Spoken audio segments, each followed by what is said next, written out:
Hello दोस्तों, ये देखिए हमारे पास ना एक पेज पे स्कैन शुदा तस्वीरें हैं 7। तो ये देखें, इनमें से कुछ छोटी हैं और कुछ बड़ी हैं, कुछ दाएं तरफ को मुड़ी हुई हैं और कुछ बाएं तरफ को मुड़ी हुई हैं। और देखें कि इनमें से कुछ की जो है ना वो बैकग्राउंड भी डिफरेंट नज़र आ रही है। तो अभी क्या करेंगे कि ये एक सॉफ्टवेयर है अडोबी फ़ोटोशॉप CC 2019 इसका वर्जन है CC। तो आप यहाँ पे फाइल में जाएं, ओपन करें। यहाँ पे वो जो स्कैन शुदा तस्वीर है उसको लें और ओपन कर दें।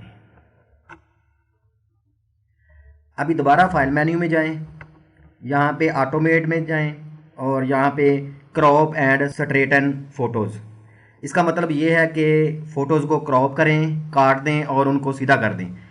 तो अभी जब हम इसको प्रेस करेंगे तो सिर्फ चंद सेकंड में ये सारी की सारी काट के जो है ना अलग-अलग हो जाएंगी। तो क्रॉप एंड स्ट्रेटन फ़ोटोज़ को क्लिक करें।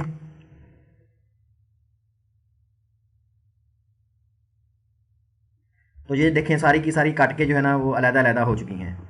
अभी क्या करें, इनको सेव कर लें। फाइल में जाएं, क्लोज़ ऑल करें तो ये पूछ रहा है कि आपने जो सेव नहीं है उनको सेव कर लें। तो अप्लाई टू ऑल करें और इसको यस कर दें।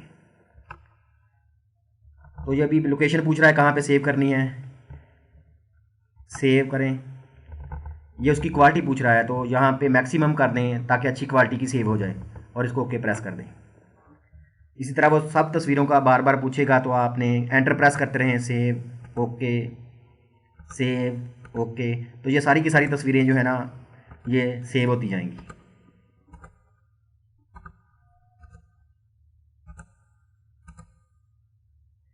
तो अभी देखें सारी तस्वीरें सेव हो चुकी हैं और अभी वही वाला पहले वाला फ़ोल्डर देखें। तो ये देखें जो सब तस्वीरें थीं एक पेज पर वो अभी कट के अलग-अलग हो चुकी हैं और ये 7 हैं। और जो टेढ़ी थी वो भी सीधी हो गई हैं और एक्चुअल साइज़ में कट भी गई हैं। तो डियर फ्रेंड्स, वीडियो देखने का बहुत बहुत शुक्रिया।